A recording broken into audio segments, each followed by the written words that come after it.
debate now on behalf of the Group of the European People's Party, the Chairman, Mr. Weber. Colleagues, please let me start with the words of a young man from Britain who said,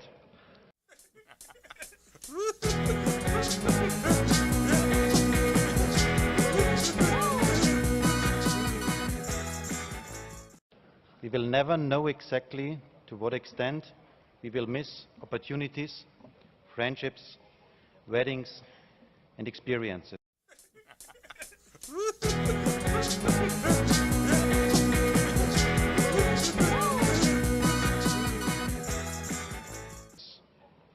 A whole young generation is in shock.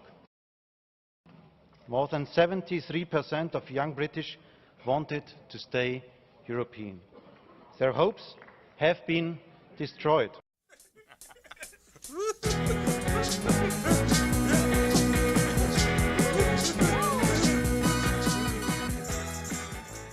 The politicians, dear friend, the politicians who fought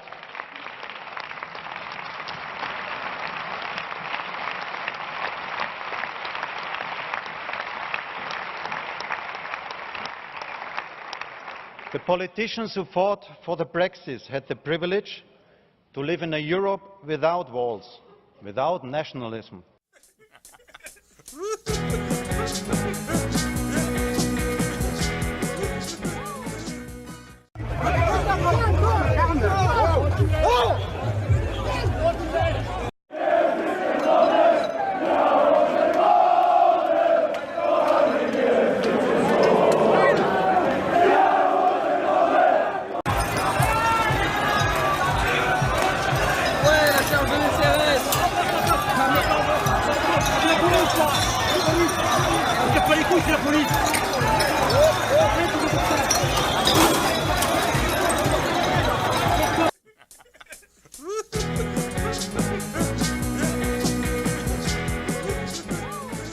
We, the vast majority of this House, stand for the idea of a united, peaceful and tolerant Europe, and the populists should know this. We stand by this Europe today more than ever before.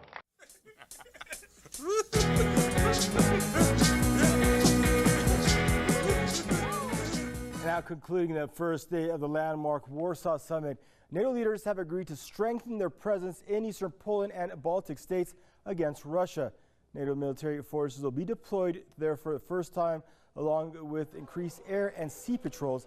The 28-nation alliance also decided to move 4 battalions consisting of somewhere between 3,000 to 4,000 troops into northeastern Europe on a rotating basis to display its readiness to support eastern members against so-called Russian aggression.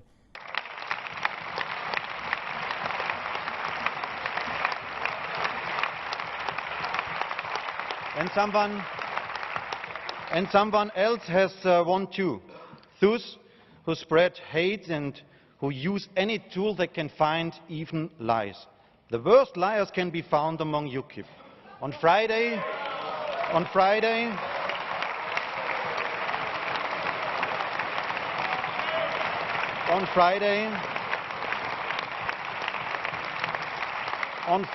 Nigel Farage said publicly that the promised £350 million a week would finally not go to the National Health Service.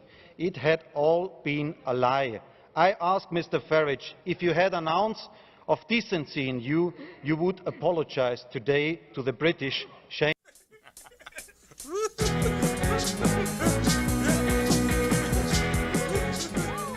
Can I ask about money? The £350 million a week we send to the EU, which we will no longer send to the EU, can you guarantee that's going to go to the NHS? No, I can't, and I would never have made that claim. That was what... And I admit, I have also made a mistake.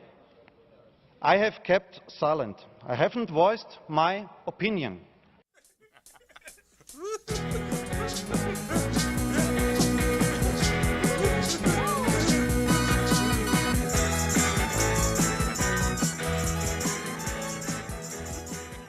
Would say stop this simple populistic Brussels bashing and finally accept responsibility that is yours.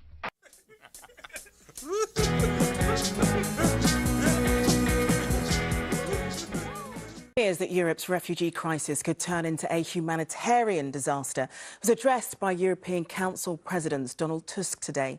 On a visit to Greece, he appealed for migrants not to come. Thousands are estimated to be stuck in Greece as other European countries have closed their borders. Our Europe editor James Mates has been to the port of Piraeus, where hundreds more refugees arrived today. Europa braucht Veränderung. Europe needs change. Nobody in this House will deny that, but we want to improve Europe. We don't want to destroy it. If we're going to destroy it, then there's only one alternative: the horrific face of nationalism.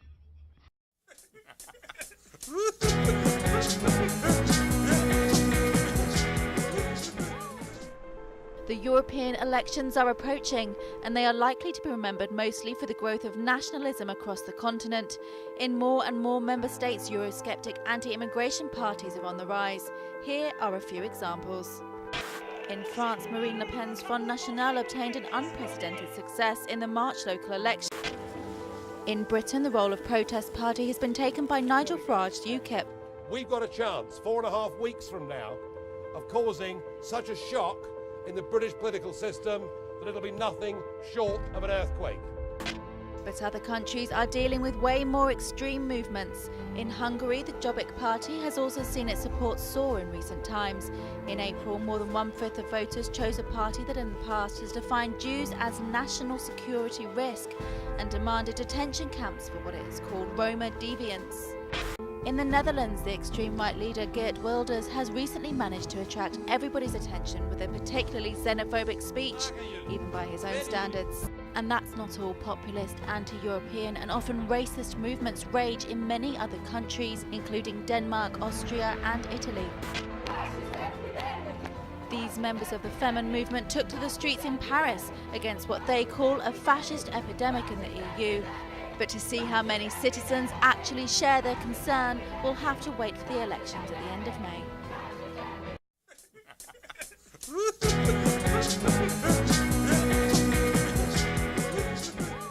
We see that the UK has no leader. Ladies and gentlemen, our Prime Minister, Theresa May.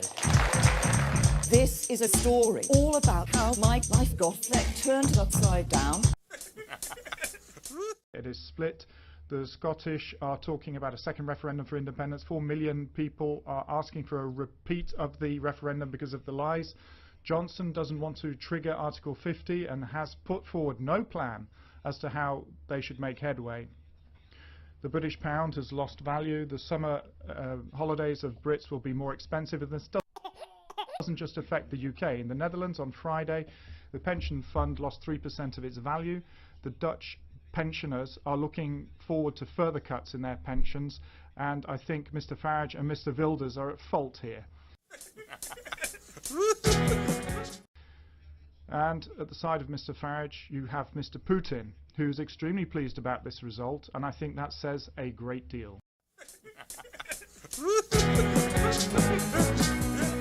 The United Kingdom has harmed itself through this referendum. Everybody can see how the UK has slid into a crisis of government. It is damaging itself economically and may even fall apart. That is the result if you leave the European Union. The 500 closed at a record high on Monday as stock markets across the world rebounded from recent losses caused by global uncertainty following Britain's decision to leave the European Union. The S&P index closed up 7.26 points, or 0.3%, to 2,137.16, topping its previous record of 2,132.80, set on May 21, 2015. The Dow Jones Industrial Average and technology-heavy NASDAQ index also performed strongly as investors digested Friday's strong jobs data. The Dow Jones added 80 points, or 0.4%, to 18,226 points, and close to its record high of 18,312.39. The NASDAQ briefly broke through the 5,000 mark for the first time in 2016, before ending the day up 0.6% to 4,989 points. And for us, all of us, we need to respect the result. And that's why we expect, as the President of the Commission said, that an Article 2050 notification will be put forward and negotiations will start rapidly. This has to be done with transparency so that the European Parliament can have its say. We need to make sure that there is no long phase of instability, because that would be poisonous. We need a clear clinical phase now. The UK has a good deal of sovereignty in what it's done, so in the discussions maybe we can establish some rules of play with some examples. Anybody who wants to sell its services and goods in the European Union has to stick to the rules of the European single market. That applies to Switzerland, that applies to Norway, and in future that will apply for the UK.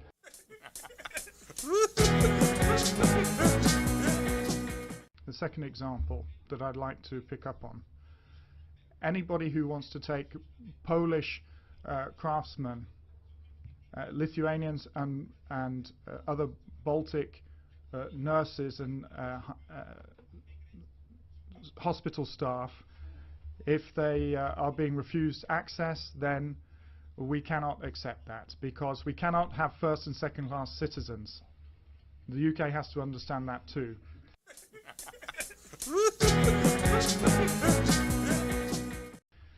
Ladies and gentlemen, I can't say today if the EPP will support any future withdrawal treaty. We will represent exclusively the 440 million EU citizens and no longer the interests of the City of London. For me, that means that cherry picking is over. Any crisis, party friends, ladies and gentlemen, any crisis constitutes an opportunity at one and the same time. Since 1989, people in Europe, in 27 referendums, have expressed a will to stay in the European Union.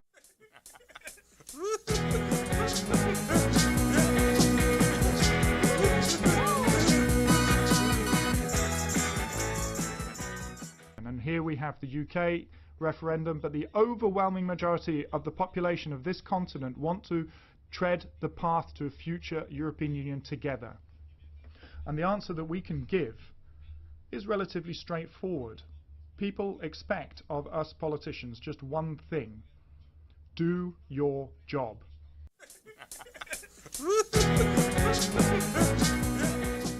Homeland is Bavaria. I speak the dialect, I live the traditions. My nation is Germany. I fully support Germany in the European Football Championships. And my heart and my head lead me to be a convinced European, because this is my continent with all its diversity in culture, landscapes and values. And I will not be convinced by any nationalist here that that is a contradiction. I'm a Bavarian, I'm a German citizen, and I'm a convinced European. Thank you.